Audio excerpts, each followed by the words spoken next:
இறைவன் நமக்கு ஒரு துன்பத்தை கொடுக்கறானா, நம் அறிவை அவன் திரித்து கொண்டு இருக்கிறான். முதல்ல நீங்கள் அதை எப்படி பார்க்கணும்? அறிவை திரித்து கொண்டு இருக்கிறான். இந்த அடி உழுவுதுன்னா தப்பு எங்கே இருக்குன்னு அர்த்தம். நமக்கு ஒரு அடி விழுந்ததுன்னா தப்பு எங்கே இருக்கு? எங்கே இருக்கு. ரெண்டாவது அடி விழுவுறதுக்குள்ளே திருந்திக்கணும். இல்லைன்னா ரெண்டாவது அடி விழும். திருந்தலைன்னா மூணாவது அடி விழும்.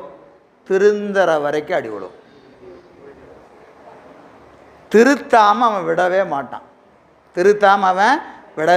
இன்னொன்று நல்லா ஞாபகம் வச்சுக்கங்க, ஃபெயில் ஆயிடுவான்னு நினைக்கிறவனை வாத்தியார் விட்டுருவார். இது தேராதியா, இது என்ன பண்ணாலும் தேராது, விடு. யார் அடிப்பார்? கொஞ்சம் உழைப்பு போட்டால் இவன் பாஸ் பண்ணிடுவான். 35 பாஸ் பண்ணிடுவான் அப்படின்னா அவனை என்ன செய்வார்? விட மாட்டார். அடித்து எப்படியாவது இந்த 2 கணக்கை பிடிடா, இந்த மனப்பாடமாவது பண்ணுறா அப்படின்னு என்ன செய்வார்? அவனை எப்படியா ஜஸ்ட்டு பாஸாவது பண்ணி வச்சிடணும். நல்லா படிக்கிறவனுக்கு அடி விழுவாது, ஆகவே ஆகாதுங்கிறவனுக்கு அடி விழுவாது. இந்த 2க்கு நடுவில் இருக்கிறவனுக்கு அடி விழுவும். அரசு மாறிட்டே இருக்குதுமா, இனிமேல் மாறுமா என்னமோ தெரியல.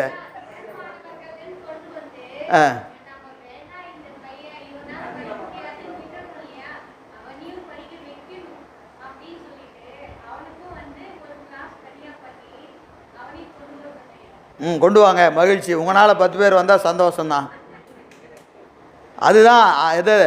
ஆசிரியர் என்பவர் அரணுக்கு இணையானவர்.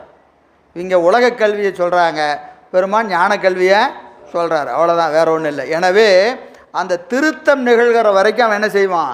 வினையை ஊட்டி கொண்டே இருப்பான். அப்போ முதல்ல நீங்கள் ஒன்றுக்கு தயாராகணும். எது? திருந்தறதுக்கு தயாராகணும். முதல்ல நீங்கள் திருந்தாது ரெண்டாவது. முதல்ல என்ன செய்யணும்? திருத்துற வரைக்கும் இவர் விட மாட்டார்.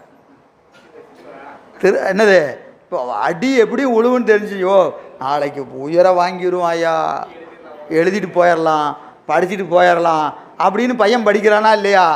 அது மாதிரி நீங்கள் அறிவில் திருத்தம் வர வரைக்கும் பெருமான் நம்மை விட மாட்டார். ஏன்னா நாமெல்லாம் ஆகாதுன்னு கழிக்கிற ஆளும் கிடையாது. ஏன்னா திருநீர் பூச்சி வந்து உக்காந்தாச்சு, அதனால் நம்ம ஆகாதுன்னு கழிக்கிற ஆளும் கிடையாது. நல்லா படித்து பாஸ் பண்ணுற ஆளும் கிடையாது. அது நமக்கு நல்லா தெரியும். இப்போ 2க்கு நடுவில் இருக்கிறோம்னா நாம் என்ன பண்ணி ஆகணும்? ஜஸ்ட்டு பாஸ் பண்ணியே ஆகணும்.